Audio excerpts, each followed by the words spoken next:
una commissione che parla anche del turismo, che tratta anche del turismo, e ho fatto un cambio dalla commissione finanza alla commissione attività produttive proprio perché nel nostro ordinamento si parla poco di turismo, nessuno si occupa di questa materia, e allora insieme ai miei colleghi abbiamo pensato di occuparcene noi come movimento, perché riteniamo che un po' in tutta Italia, io parlo poi anche per la nostra regione, per la nostra provincia, il turismo potrebbe essere uno di quegli elementi che ci potrebbe aiutare a risollevare le economie dei nostri comuni.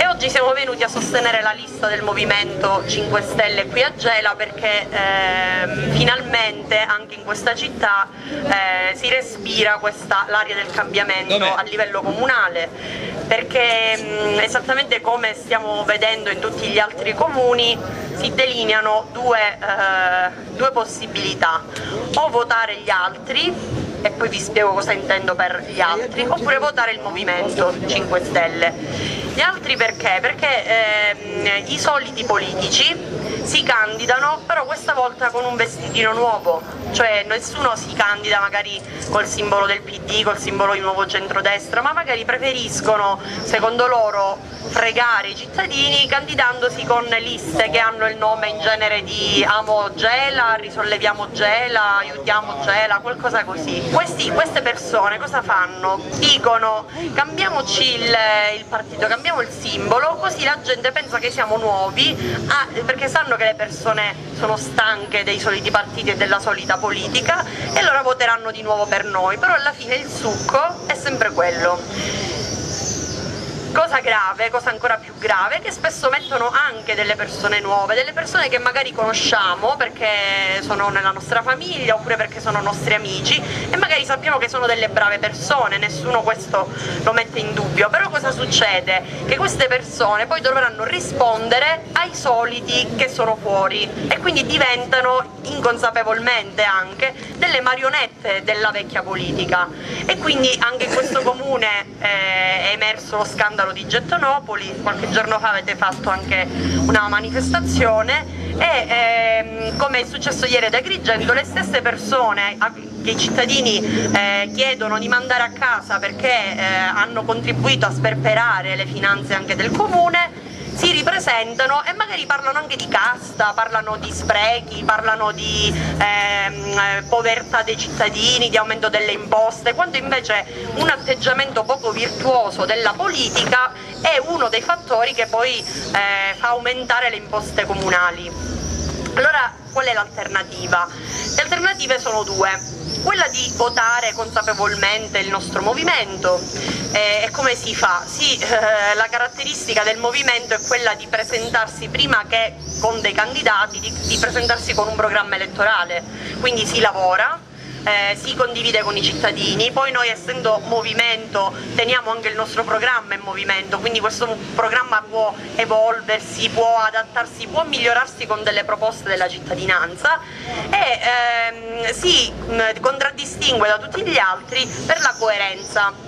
Infatti noi ci siamo visti nelle varie elezioni, quelle regionali, quelle politiche, e quello che noi vi abbiamo presentato come programma elettorale è quello che poi noi abbiamo fatto. Nonostante siamo, lo dico sempre, lo ricordo a tutti, siamo sia in regione che in Parlamento una forza di opposizione, quindi noi non abbiamo i numeri per far passare le nostre proposte, però questo non ci fa arrendere, noi continuiamo, a volte siamo riusciti, soprattutto per le piccole e medie imprese, ad ottenere dei buoni risultati, a volte invece veniamo copiati, però a noi va bene anche quello, perché a noi interessa il fine, che è quello di aiutare i cittadini. E un altro elemento che ci contraddistingue, che prima forse veniva sottovalutato, invece adesso ha preso finalmente l'importanza che merita, è quello dell'onestà. Cioè, noi ci siamo contraddistinti rispetto alle intercettazioni, rispetto a tutti gli scandali che si vedono nei consigli regionali, nei consigli comunali. Ci siamo contraddistinti per essere quelli che in tutto questo non ci sono mai stati, non ci sono mai entrati, prima perché non eravamo nel consiglio comunale o nelle altre istituzioni, adesso siamo dentro le istituzioni, ma anzi veniamo denominati, fatemi passare il termine, come i rompicoglioni di questo sistema, perché dicevamo noi in campagna elettorale: se tu metti il faro, il ladro non può venire a rubare, e noi stiamo facendo questa funzione di faro contro l'illegalità che purtroppo si è insediata dentro le istituzioni. C'è però anche una terza alternativa, che è quella che purtroppo si sta molto diffondendo, che è quella di non andare a votare. Questa per molti viene espressa come una manifestazione di dissenso verso la politica. In realtà non è così, perché non andare a votare significa dare una sottodelega a chi va a votare, e quindi se vanno a votare poche persone, queste poche persone votano perché Tizio gli ha promesso il lavoro, perché quello lì è mio amico e poi mi dà una consulenza, perché quello, non lo so, è uno potente e poi sistema tutti a gela, oppure vi fanno delle promesse, vi promettono un programma che poi neanche possono realizzare.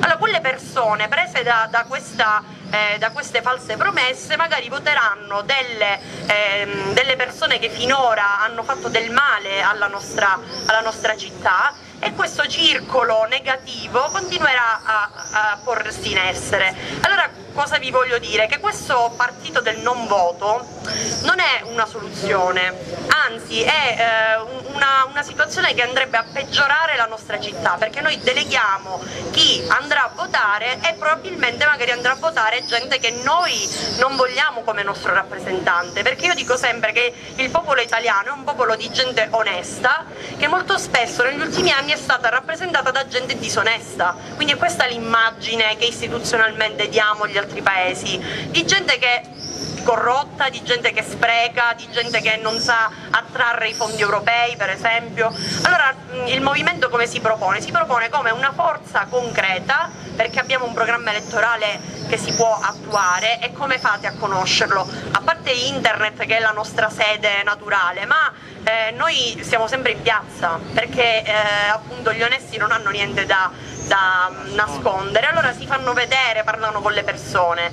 E poi l'altro modo per conoscere il programma è quello di parlare con gli stessi candidati e scegliere tra loro chi secondo noi rappresenta al meglio la comunità di Gela, e votare, scegliere loro, però consapevoli che il voto per il Movimento 5 Stelle è un voto che poi chiede un impegno, chiede l'impegno di attivarsi e di aiutare chi di noi andrà ad amministrare Gela, chi andrà a rappresentarci al Consiglio Comunale, aiutarli sempre per migliorare la nostra comunità, perché votare e poi lamentarsi è troppo facile, ed è quello che un po' ha contribuito anche a creare questa situazione.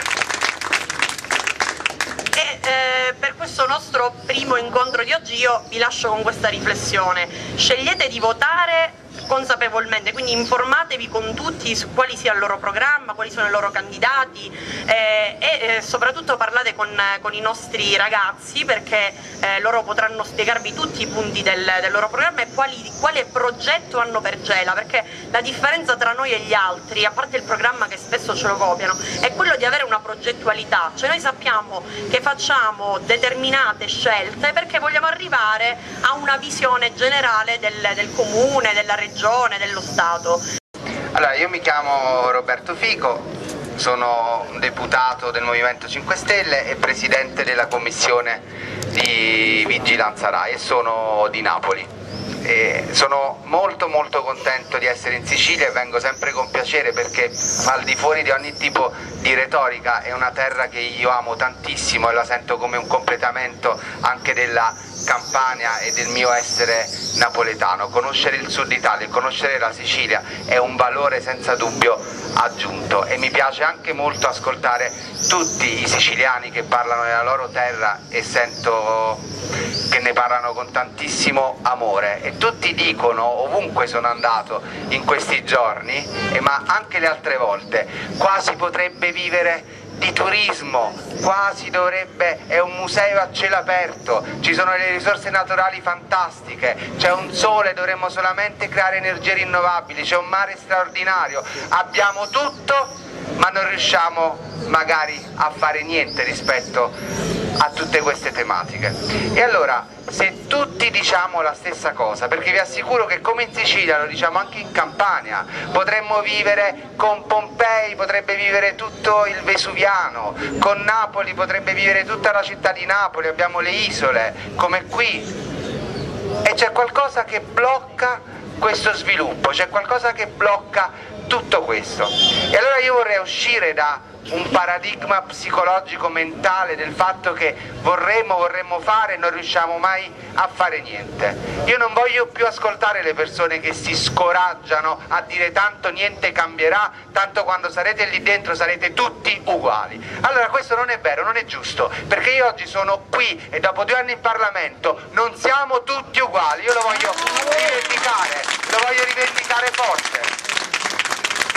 Io come Presidente di Commissione di Vigilanza avevo diritto alle auto blu, ci ho rinunciato il primo giorno, non ne ho mai usata una, non servono perché culturalmente sono arretrate, è finito il tempo delle auto blu, è finito il tempo delle persone che si atteggiano a fare i consiglieri comunali, gli assessori, i sindaci, i parlamentari, è cambiata la cultura.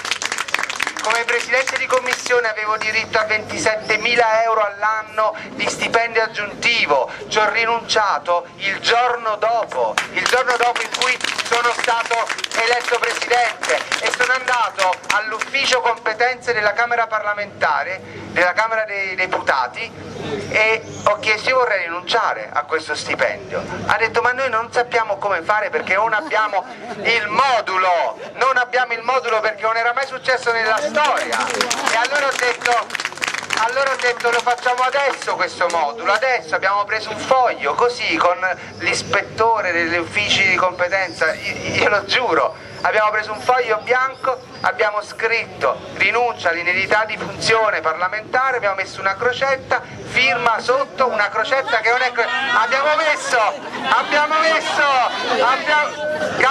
abbiamo messo 2 linee trasversali che formavano una X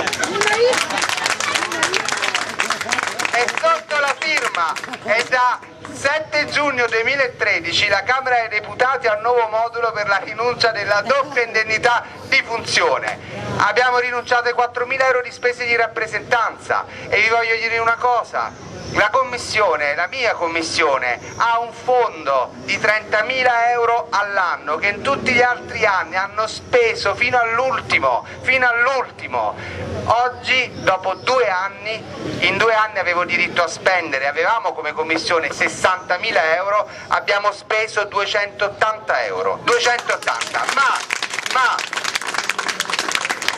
non a scapito di qualcosa, la produttività è la più alta mai avvenuta nella storia della Commissione di Vigilanza, per sedute, per atti, per delibere, per interrogazioni, per tutti. E vi annuncio anche un'altra cosa, che è diventata la Commissione, con l'ultima delibera che abbiamo fatto, più trasparente del Parlamento italiano, tutti in diretta streaming, tutti con i resoconti stenografici.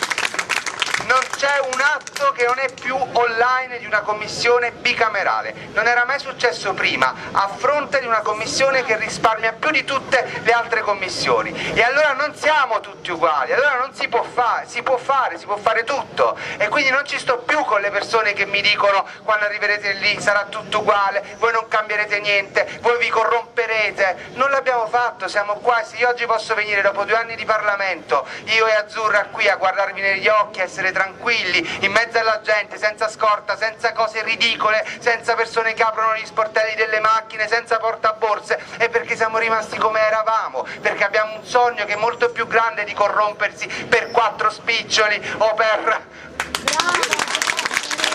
quello che è.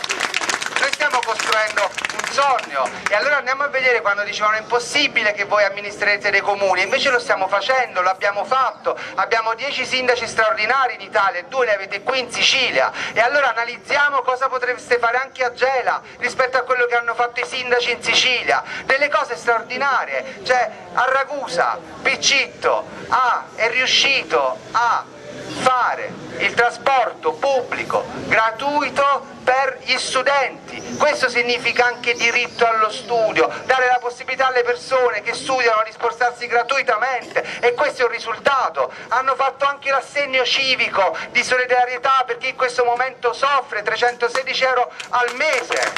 L'hanno fatto, è già fatto, nessuno può dire di no. A Bagheria hanno fatto davvero la buona scuola, non quella di Renzi che è la cattiva scuola. Hanno ristrutturato, organizzandosi bene con i fondi, una scuola che oggi è sana, è pulita, funziona. Questo significa votare il Movimento 5 Stelle, e significa che ognuno si deve prendere quella parte di responsabilità, la parte di responsabilità che forma la società tutta. Qui nessuno è esente da responsabilità, nessuno può girare la testa e la faccia dall'altro lato, perché sennò saremmo complici di un sistema. E quello che abbiamo fatto cercando di costruire questo movimento. Io è 10 anni che sono nelle piazze, quando ero una persona che stava sul cucuzzolo della montagna e parlava a un'altra persona, e secondo me a volte questa persona non esisteva neanche, era me stesso. È vero. E si è costruita man mano con le parole una rivoluzione, ma alle parole per la prima volta sono seguite le azioni, e a quelle azioni altre parole, e quando alle azioni seguono parole, alle parole azioni, significa che la coerenza, significa che siamo coerenti. E oggi essere coerenti in questo paese per una forza politica è l'atto più rivoluzionario del mondo. E allora lo sapete tutti che in Parlamento abbiamo rinunciato a 42 milioni di euro di rimborsi elettorali. Ma voi lo sapete cosa sono 42 milioni di euro? Io no, non l'ho mai. 42 milioni, ci volevano dare 42 milioni di euro. Io ho detto, ma perché ci volete dare 42 milioni di euro? Perché sono i rimborsi elettorali, e avete preso tot voti e quindi dovete avere tot rimborsi. Ho detto, madonna mia, ma è un affare incredibile, perché noi avevamo speso per la campagna elettorale circa 10.000 euro per tutta la campagna nazionale. Ho detto, rimborsami, ma proprio al massimo 10.000 euro se è un rimborso elettorale. Non se ne parla proprio. 42 milioni di euro. Li prendi? No. E abbiamo rinunciato. E queste sono le truffe che hanno fatto ai danni di cittadini. E come è nato questo? Le hanno presi dalle vostre tasche, dalla sua proprio. Le hanno prese dalla sua tasca, le hanno prese e le hanno date nelle tasche dei partiti. E allora questo è inaccettabile, è inaccettabile. Nel 1993 noi, tutti gli italiani, abbiamo fatto un referendum, abolizione del finanziamento pubblico ai partiti, e abbiamo vinto. E che cosa hanno fatto questi signori? Nel 94 hanno fatto una legge che si chiama rimborsi elettorali, dove i rimborsi spendi 1 e dai 5. E che vergogna! Hanno tradito il referendum, hanno tradito tutto. E allora io ho sentito una bellissima intervista, per favore andatevela a sentire, ad ascoltare, di Henry De Luca, l'hanno messa, era sul fanpage, ma stupenda, e parla di un concetto che potremmo riassumere in quello che è successo nei rimborsi elettorali, il concetto di legalità e di giustizia. Loro si sono fatti una legge, e quindi dal punto di vista legale non stavano rubando i soldi ai cittadini, anche se c'era il referendum, perché l'ha votato il Parlamento, e il Parlamento è sovrano. Quindi se ci sono i delinquenti all'interno del Parlamento che fanno le leggi, poi è legale. Ma non era giusto. E allora stiamo attenti con le parole, con i concetti, perché il concetto di legalità è molto diverso dal concetto di giustizia. E allora io voglio che nel Parlamento si facciano le cose giuste per i cittadini e non le cose legali per schermarsi davanti ai cittadini. Non è giusto. Però le cose stanno cambiando, e stanno cambiando anche all'interno del Parlamento, in modo meraviglioso. Siccome abbiamo rinunciato ai rimborsi, e l'hanno scoperto tutte le persone alla fine di questa truffa, hanno dovuto fare una legge che ha abolito i rimborsi e hanno dato il 2 per 1000 ai partiti politici.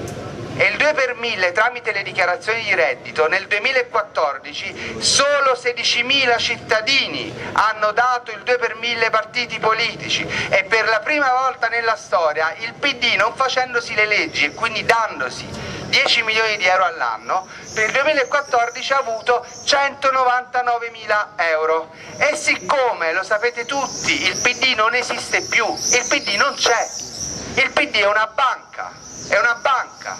Per candidarsi nel Partito Democratico e andare in lista devi pagare 30.000 euro e quindi tu poi devi rientrare di quell'investimento e sei uno schiavo perché devi rientrare nel tuo investimento, perché se cade il Parlamento sei inguaiato, sei rovinato, perché magari devi pagare il mutuo.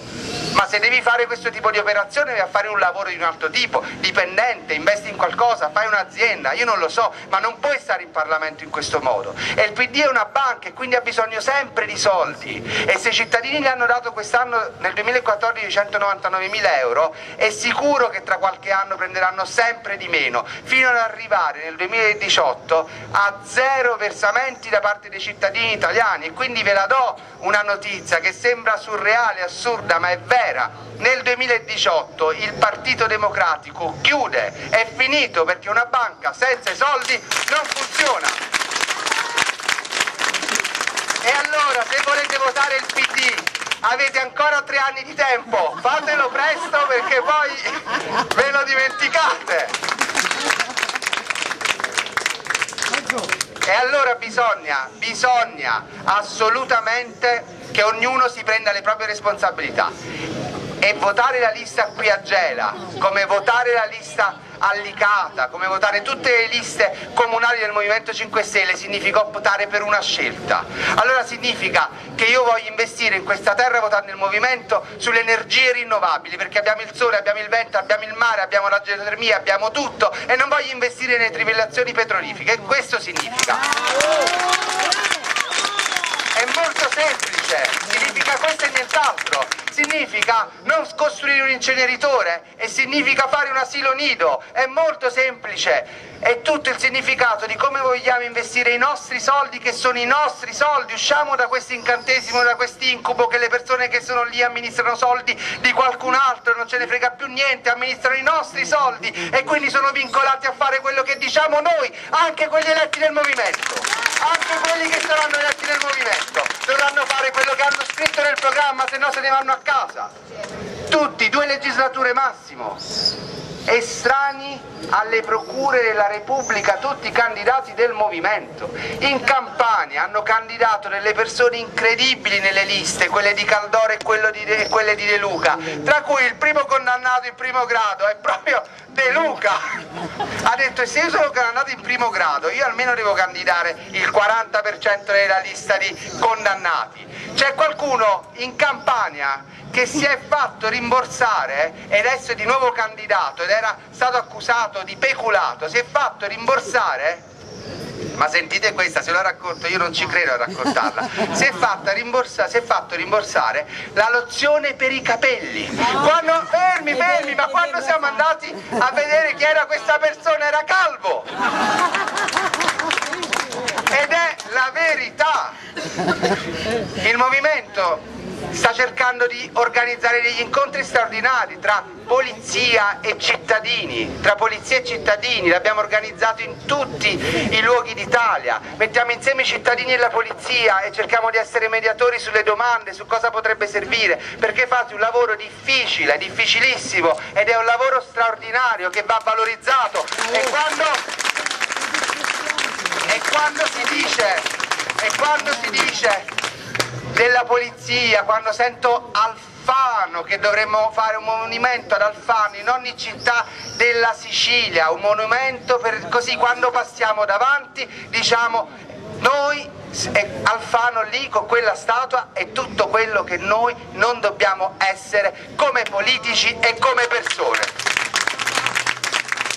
Il ministro dell'interno peggiore della storia della Repubblica insieme a Mancino e la trattativa Stato-mafia. Queste sono persone che ci hanno venduto senza dirci niente. Sono persone che dicono una cosa e ne fanno un'altra, come fanno sempre queste cose terribili alla polizia.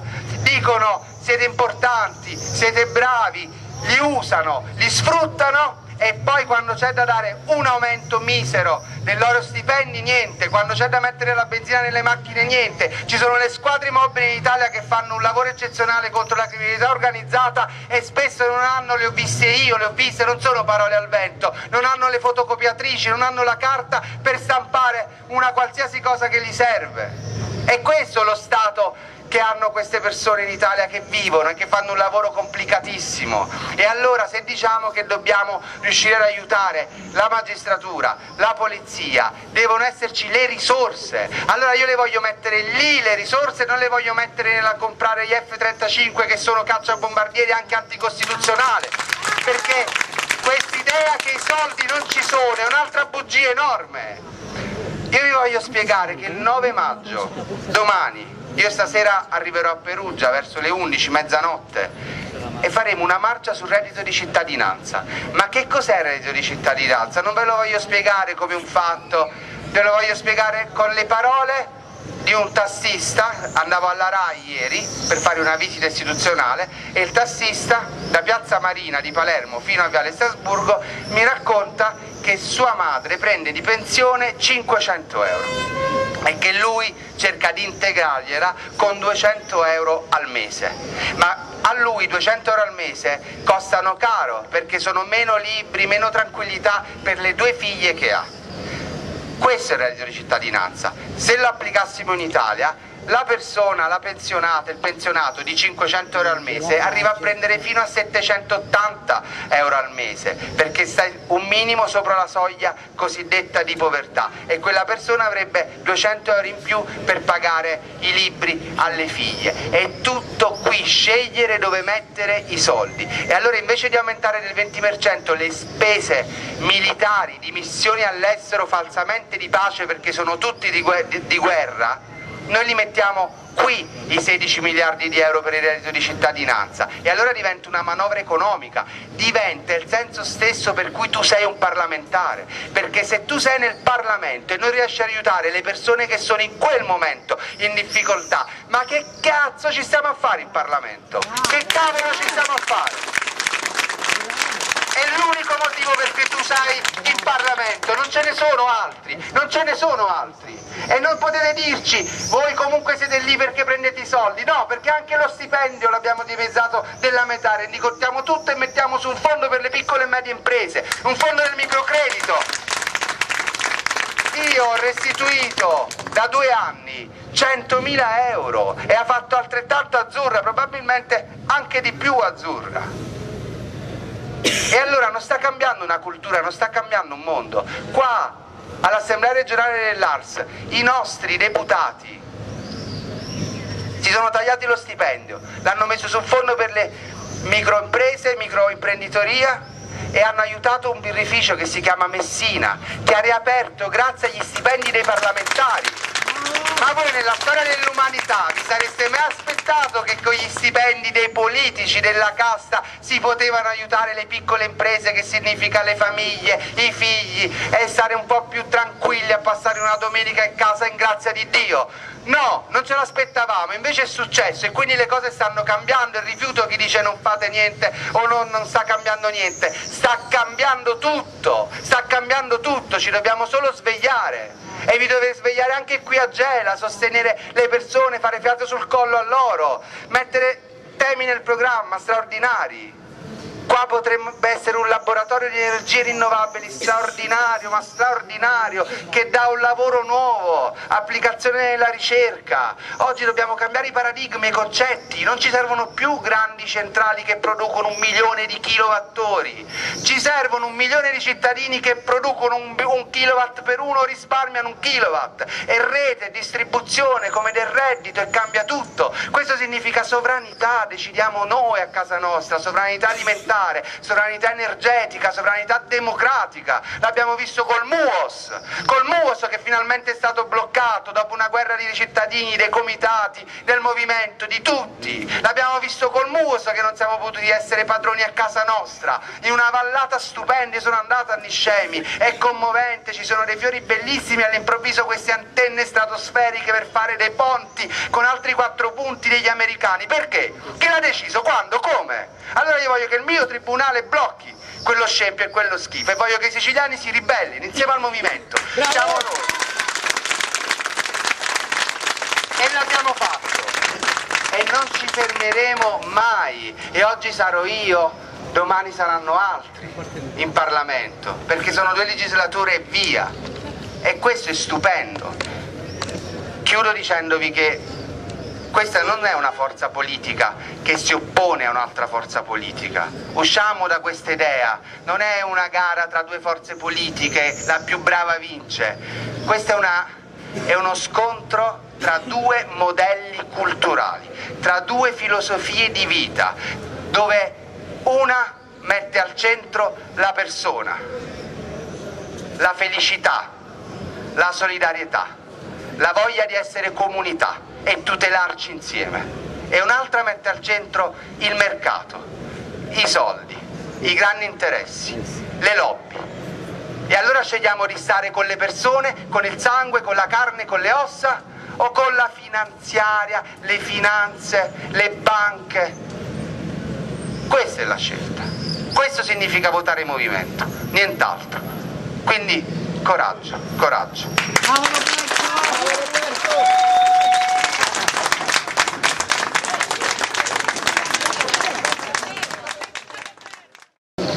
Allora, io sono Domenico Messinese, sono del Movimento 5 Stelle e partecipo a queste amministrative per rappresentare tutti i cittadini. Come primo cittadino, quindi mi hanno presentato a queste elezioni. Faccio parte di un gruppo di cittadini che hanno deciso di non essere più complici di una classe politica che ha, secondo il nostro punto di vista e credo obiettivamente, ridotto il nostro territorio in una maniera abbastanza difficile da commentare. Noi praticamente, quindi siccome guardando questo territorio noi ci siamo accorti che ci sono moltissime potenzialità e oggi io non voglio parlare delle cose che non vanno, perché le cose che non vanno sono sotto gli occhi di tutti, ma voglio farvi partecipi di una nostra visione, la nostra visione delle opportunità che abbiamo. Questo territorio è un territorio ricco partendo dal mare, dove noi abbiamo intenzione, da dove è nato e dove intendiamo farlo rinascere, andandogli a dare quell'importanza a livello portuale per dare una nuova economia al territorio. Noi abbiamo una visione di poter utilizzare in modo coerente le nostre risorse, ovvero sia le spiagge, ovvero sia il nostro territorio ad uso turistico. Noi abbiamo intenzione di rilanciare qua dove siamo adesso, nel salotto buono della città, dove praticamente con le giuste politiche può diventare una nuova centro vitale, economico, sociale. Noi parliamo di cose fondamentali, noi parliamo di ridare dignità a questa città e ai suoi cittadini, e per fare questo non ci vogliono, come molti pensano, soldi, soldi, soldi, soldi, ma ci vogliono idee, progetti e onestà. Questa è la cosa fondamentale. Io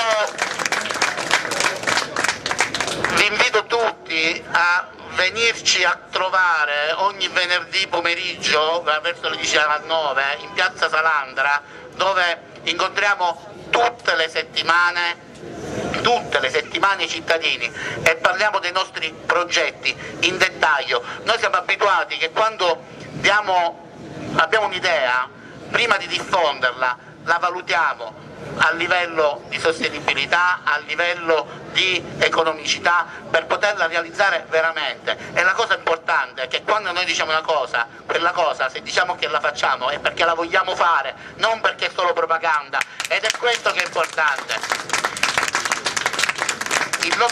Il nostro programma è vincolante, e quando noi parliamo di nuovamente pensare ai servizi e non pensare di speculare sui servizi, quando parliamo che i servizi essenziali servono alla cittadinanza e non per far arricchire lobby, sono cose reali che si possono fare. Io ho detto più volte che quando i carogna che mi hanno detto guarda devi fare che se tocca a te andare un po' avanti, noi siamo dietro ad appoggiarti, sono stato per qualche giorno, anzi per qualche settimana, un pochettino titubante. Poi fortunatamente ho avuto modo di parlare con altre persone come Piccetta Ragusa, che sono andato a trovarlo, dove mi ha detto che in realtà le cose cambiano e si possono cambiare, l'importante è avere la volontà di farla, avere le idee chiare e avere l'onestà intellettuale. Però la cosa importante è che tutti i cittadini devono essere con noi. Quando diciamo che la città vada in comune, nel comune, perché tutti i cittadini devono essere partecipi. Per quello che faremo, tutte le azioni che faremo saranno rese palesi, saranno condivise con i cittadini, perché è giusto capire quali sono i nostri progetti di tutti i gelesi, quali sono le difficoltà e quali sono i tempi per realizzarle. Noi non vogliamo imbrogliare nessuno perché imbroglieremmo a noi stessi, quindi la cosa che mi raccomando più di tutti, state con noi, ma non fino al 31, ma fino a 5 anni, perché voi se non ci venite dietro non ci date la forza necessaria. Grazie a tutti per essere venuti qua oggi.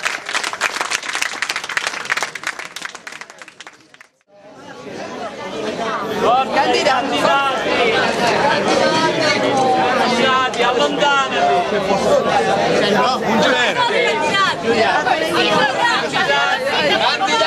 Candidati. No, vi siete tirati.